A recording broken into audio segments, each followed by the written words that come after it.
Hi, welcome to the Trending Discussion channel. If you enjoy our content, please subscribe, like, and share this video with your friends and family to support us. Recent developments in Russia have raised global concerns. President Putin has unveiled a new Russian ICBM that NATO defense systems reportedly cannot intercept. However, no nuclear payloads were attached, signaling this as a display of capability rather than an act of aggression. This calculated warning highlights Russia's military strength while demonstrating restraint, countering the narrative that Putin seeks escalation. Diplomacy is clearly preferred over conflict. Stay tuned for more updates, and don't forget to subscribe for our latest discussions. Russia has escalated its offensive in Ukraine, bombing a thermal power plant in Kurakovo. This attack is part of ongoing strikes targeting critical infrastructure, intensifying the challenges faced by Ukraine as winter approaches. The destruction of such facilities not only disrupts energy supplies but also risks plunging millions into darkness and freezing conditions. The global community must take note of these developments and push for peaceful resolutions to prevent further humanitarian crises. This is what a medium-range ICBM launched by Russia looks like in the air. The visuals are striking, no doubt. These missile tests showcase not only precision but also the immense capabilities of modern warfare technology. While impressive, they serve as a stark reminder of the escalating tensions and the devastating power at play in the current geopolitical landscape.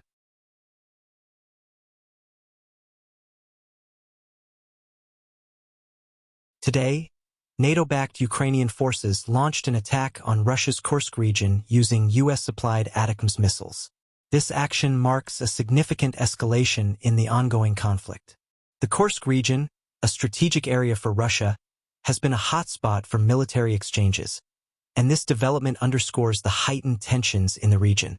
Russia is expected to respond forcefully, as Kursk is a critical part of its territorial and military strategy.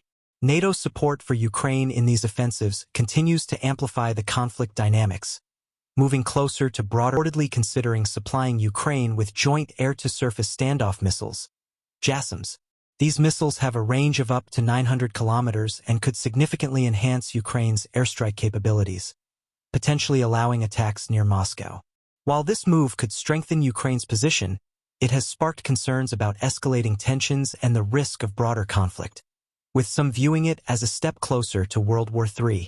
As of November 2024, Ukraine has lost control over more than 40% of the territory in the Kursk region, which it had initially seized in August. This setback came as Russian forces launched a series of counterattacks, deploying significant military resources in the region. Despite Ukraine's initial gains, Russian forces have been pushing back, and the Ukrainian military is focusing on holding the remaining territory while facing continued challenges in the eastern Donetsk region. A Russian MP has stated that Russia possesses a variety of advanced weapons, including lasers and small arms, which have not yet been deployed. This statement suggests that Russia has additional capabilities that could potentially surprise Western nations, highlighting the ongoing tensions and military developments in the region.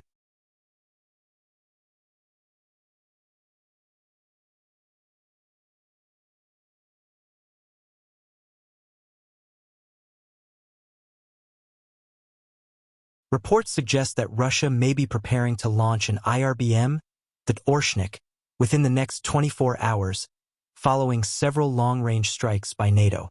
The missile has already been deployed, and the Russian military is awaiting orders from President Putin to launch it. The situation has raised concerns about further escalation in the ongoing conflict. France has authorized Ukraine to use French Scalp missiles in its defense against Russia, emphasizing there is no red line in Ukraine's right to self-defense. The French government reaffirmed its support for Ukraine, including military aid and training, and pointed out that international law permits Ukraine to strike targets, including Russian military positions like the reported North Korean command post in Russia's Kursk region. Russia has delivered 24 tons of humanitarian aid to Lebanon to help support the country's ongoing needs. This delivery includes vital supplies such as food, medical equipment, and other necessities to aid in Lebanon's recovery efforts amidst political and economic challenges. The assistance is part of Russia's broader commitment to supporting international humanitarian relief, emphasizing its role in providing aid to regions facing crises. Russia did not provide prior notification to the United States or other countries regarding the use of the Orshnik hypersonic missile on a Ukrainian military-industrial facility. Dmitry Peskov, a spokesman for President Putin, emphasized that Russia has no obligation to give advance warnings for such missile strikes. Turkish President Erdogan expressed a prayer for the liberation of Palestine, saying, "May Allah grant us the opportunity to liberate Palestine." This statement highlights Turkey's ongoing support for Palestinian sovereignty and their stance on the Israeli-Palestinian conflict. Iran and China are developing a new oil route via Afghanistan to counter U.S. sanctions, particularly Trump's maximum pressure strategy. This route aims to boost Iranian oil sales, which had plummeted from 2 million barrels per day in 2017 to 300,000 barrels. With the new route, sales may rise again to around 1 million barrels per day, despite ongoing challenges. The U.S. Air Force Airbase at RAF Lakenheath, near London, has been experiencing disruptions due to unidentified drones interfering with the operations of US F-35A and F-15E fighter jets. These incidents have raised concerns about air safety and security at the base, with investigations underway to determine the source of the drone activity. Ukraine recently attacked the Kursk region using U.S. attack missiles, raising tensions in the ongoing conflict. The key question now is how Russia will respond to this escalation. The situation is closely monitored, as Russia's counteraction could significantly impact the course of the war. Russia's new Hazel, Orshnik, missile is reportedly capable of reaching major European cities quickly: London in 16 to 17 minutes, Berlin in 11 to 12, and Paris in 15 to 16. The missile's speed and potential impact have caught the attention of the West, signaling a new level of military capability in the region. The missile's development has drawn significant media attention, with discussions around its strategic implications for NATO countries. Former U.S. General Michael Flynn has called for the removal of President Joe Biden, accusing him of trying to provoke World War III with Russia. Flynn's statement reflects growing concerns about U.S. foreign policy and its potential to escalate tensions between the U.S. and Russia amidst the ongoing conflict in Ukraine. Нынешних 193 членов ООН только 22 государства могут похвастаться тем, что на их территорию никогда не вторгались и с ними никогда не воевала Великобритания. Наша страна здесь не является исключением. Последним таким вторжением стала британская интервенция после революционных событий 1917 года, когда Россию пытались растащить на куски различные хищники и стервятники. Но мы выстояли, прошли через это, окрепли, и теперь вынуждены бороться против новой, опосредованной интервенции членов, воюющих против России на Украине НАТО, включая Великобританию. Именно так можно воспринимать не только продолжающуюся накачку киевского режима оружием и его подпитку разведданными, но и присутствие британских инструкторов и наемников, сотни из которых уже ликвидированы, а также попытки локализации на Украине британскими специалистами производств беспилотников, ракет и безэкипажных катеров.